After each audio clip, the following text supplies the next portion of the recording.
Amis du jour, chalutations.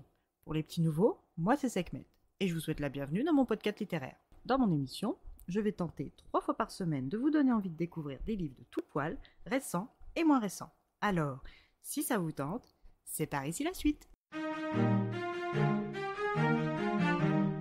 Aujourd'hui, je vais vous présenter La librairie disparue d'Evie Woods, publiée aux éditions City. Dans ce roman, nous allons rencontrer Martha Winter. Cette femme entre deux âges habite Sligo avec son mari Shane. Depuis toujours, Martha est capable de lire les gens. Elle a longtemps cru que cette capacité innée était commune à beaucoup de monde, mais en constatant les réactions souvent négatives des gens lorsque leurs secrets étaient dévoilés, Martha a compris que cette facilité à décoder les secrets devait rester tue et qu'elle était une exception. Depuis lors, elle sait qu'elle est destinée à un avenir extraordinaire, et c'est cette facette d'elle qui agace chaque jour un peu plus son mari. Avant même leur mariage, Shane était jaloux au point d'être physiquement violent. Mais si elle a réussi avec le soutien de ses colocataires et amis de fac à le quitter une première fois, elle est très vite retournée auprès de lui, croyant ou plutôt voulant croire à ses promesses de changement et ses excuses.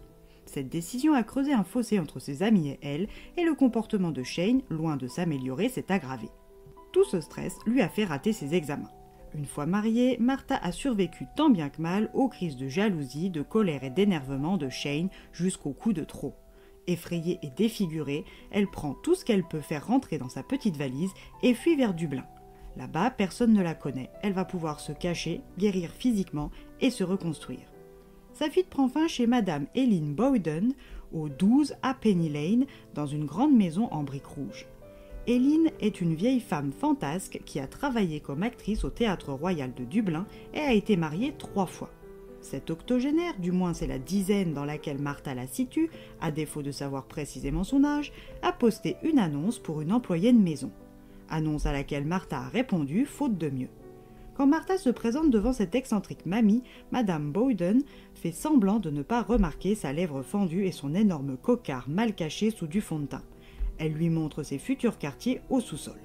Une petite pièce avec une fenêtre qui donne sur les mollets des passants de la rue, un lit, une place, une kitchenette et un espace de toilette et d'aisance. Pour Martha, c'est le paradis. Elle commencera comme employée de la maison Bowden dès le lendemain matin, avec la préparation du petit déjeuner. Éreintée et soulagée d'avoir un toit, elle s'allonge sans même se changer et s'endort pour ne se réveiller que le lendemain matin 7 heures. À son réveil, tout est flou dans son esprit, puis la mémoire lui revient. Elle s'apprête à se changer quand devant sa fenêtre, des bottines d'homme la paralysent. Son cœur se calme quand elle comprend que ce ne sont pas ses bottines à lui, mais celles d'un individu dansant la danse de Saint-Guy en attendant après perdu. Elle prend son courage à bras-le-corps et l'interpelle. Le visage qui se retrouve face à elle est aimable, mal coiffé, avec de chaleureux yeux noisettes. Il s'appelle Henry Field et est à la recherche d'une librairie supposée se trouver à côté de la maison de Eileen. Il a étudié à la London Rare Book School car depuis tout jeune, il veut s'illustrer dans le monde très confidentiel et concurrentiel de la revente de livres rares. Martha le chasse et part travailler. Le fameux Henry l'a intrigué avec cette histoire de librairie disparue. Elle interroge donc sa patronne pendant qu'elle fait le ménage dans le salon. Eileen Bowden lui explique s'être établie dans cette maison en 1965 avec son premier mari, un pilote mort en vol quelques mois après leur union.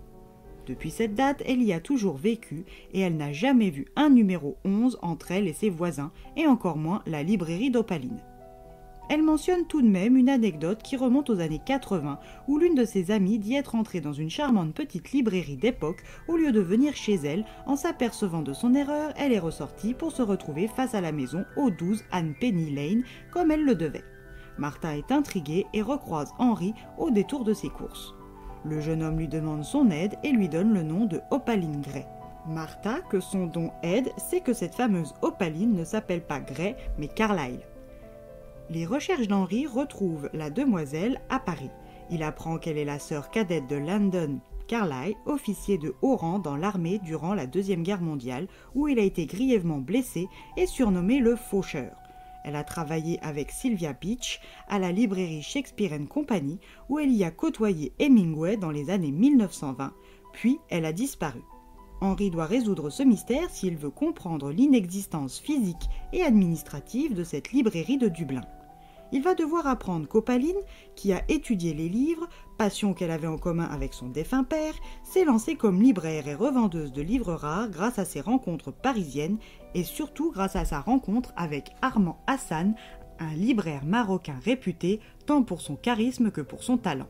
Il va devoir apprendre la raison de sa fuite précipitée et soudaine de la capitale française et l'histoire avec un grand H derrière la création de la librairie introuvable aujourd'hui. Il va devoir aussi choisir entre sa fiancée Isabelle restée en Angleterre et la fragile Martha qui rend chaque moment passé avec elle tel un feu d'artifice. Martha va-t-elle continuer d'échapper à Shane ou finira-t-il par la retrouver? Ouvrira-t-elle de nouveau son cœur? Obtiendra-t-il toutes les réponses à ces questions? À vous de le lire pour le savoir.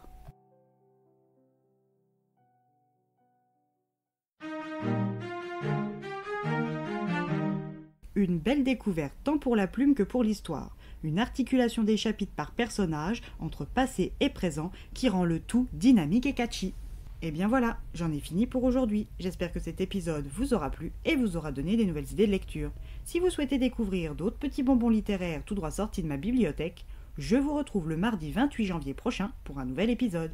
Et si d'ici là je vous manque de trop, n'hésitez pas à me rejoindre sur mon compte Instagram, @leslecturesdesekhmet. Sur ce, chalut les amis, et à la prochaine!